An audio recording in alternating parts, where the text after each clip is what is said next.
Here I'm just holding it tightly and giving it a really good twist. You got to make sure you hold it tightly and do that. You got to make sure that when you start fluffing your bow, that none of it comes out from the pipe cleaner. I've had that happen before when I first started making bows and stuff, and it's just really frustrating. And here I'm just dovetailing my 2.5-inch ribbon, and then I just go and cut my 1.5-inch ribbon at a slant. You can cut them all at a dovetail if you want to, but this is just how I do it. Now, as far as fluffing out my bow, my favorite thing on the wreath always is the bow, and I am just I can get pretty rough with it. You don't really have to. I guess I'm just a little heavy-handed, but that's why you really want to make a bow with the wired ribbon, because it just holds its shape so much better, and it makes it look so nice and fluffy. So with the tails, you want to make sure that you're curling the tails as well. You just take it and curl it between your thumb and your pointer finger, and it just gives it a really nice curve to it, and it helps with the fullness of the bow. So this is the 4th DIY, and I've got a few pumpkins, different shapes, from the Dollar Tree that I've kind of collected over the years, and I'm just giving this one a really good coat of Mod Podge.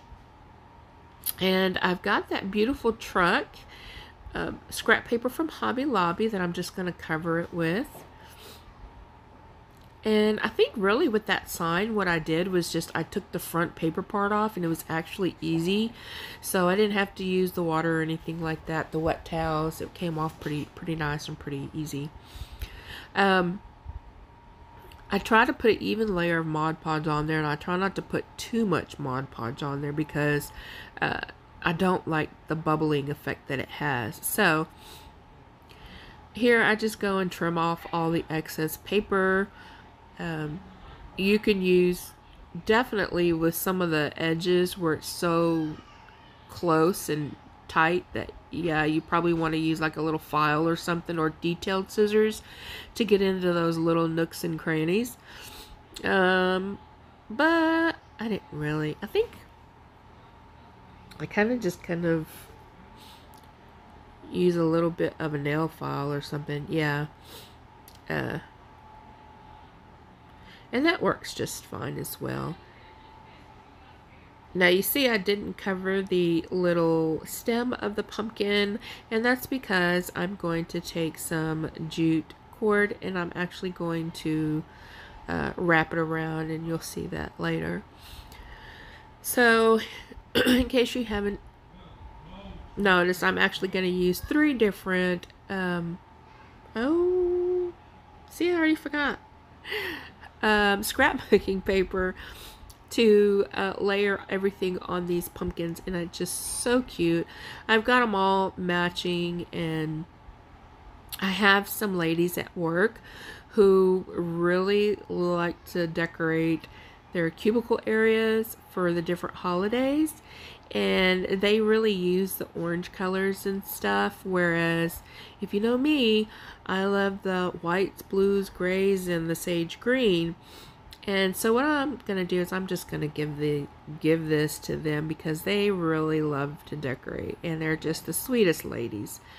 So here you see I've got some twine with a little bit of gold running through it, and I got it from Michael's several years back when I first started crafting, and I'm just gluing it down. Y'all know how tricky it can be wrapping these, and I like to just do just a single layer. I don't like to do a multi-wrap. So with the single layer like I'm doing, you do, in my opinion, have to use more of the hot glue, just because you're trying to cover everything up, and it can be a little bit more hard with the way that the stems are made.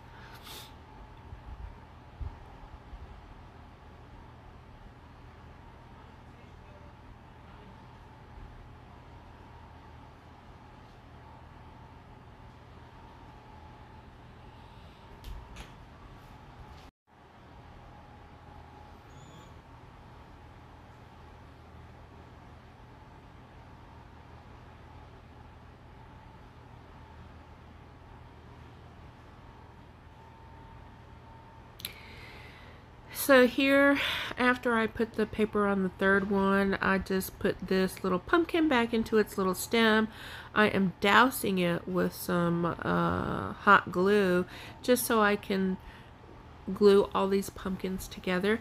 And that's all I did. I didn't really add anything else, like any other wood pieces on the back to make it a little more sturdy. This worked out perfectly. And so I'm just going to get a couple of bows made on here. And I'm actually using this buffalo check plaid one because it matches the little truck piece. And it is really cute. If you guys know me as well, I love the buffalo check. I love all things plaid. That's just what I like. And especially like when it comes to bows and stuff. So here I'm just making my simple little bow, and I actually make the tails a lot longer than what I necessarily use, and that's just because, again, you just gotta kind of play with things to kind of figure out how you want it to look and stuff.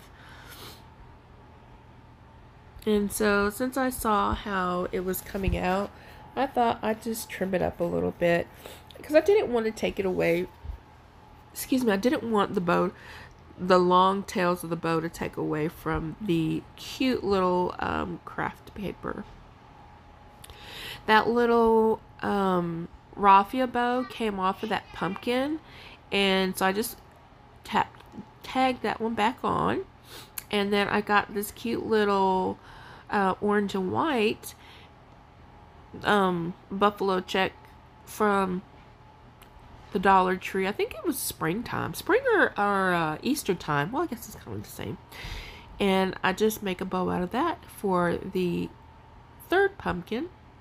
And I'm really loving how this is coming out. These are some really beautiful colored scrapbooking paper from Hobby Lobby. And I was really glad I did this. Yeah, I don't know if y'all are like me where I actually go, and if it's a good deal, I actually get probably way more than what I really need. And so I did that with a bunch of this fall scrapbooking paper, and I did it with that before it had went on, before Hobby Lobby took their stuff off of, oh my Atlanta, before they took like their craft paper off of the 24 for $1 deal. So I actually, since they did that, I haven't gone back. I haven't really bought much craft paper because I really have a whole bunch from when it was still 4 for $1. But I take a bunch of these small little maple leaves, and I just kind of put them throughout the little pumpkins to give them a nice cute little look. That little sunflower that I took and put into the black and white buffalo check actually came off that middle pumpkin that was on the stand. And so since that little truck picture has little sunflowers in with the pumpkins, I thought that was just a perfect little match. And I didn't even notice it until I wanted to embellish something in the middle of that bow, and I thought that was perfect. I didn't want to throw it away because, I don't know, guys, I have so much crafting stuff that I just really don't want to save every little thing that comes off of the different projects, things that I use for different projects and stuff. But so sometimes some of it goes in the trash.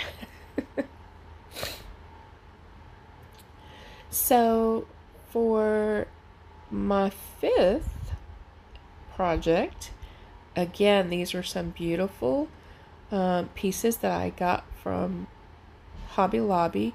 That silver and white was actually on clearance for 49 cents a couple of years ago, and it's originally $1.99, but I got that for 49 cents a couple of years ago.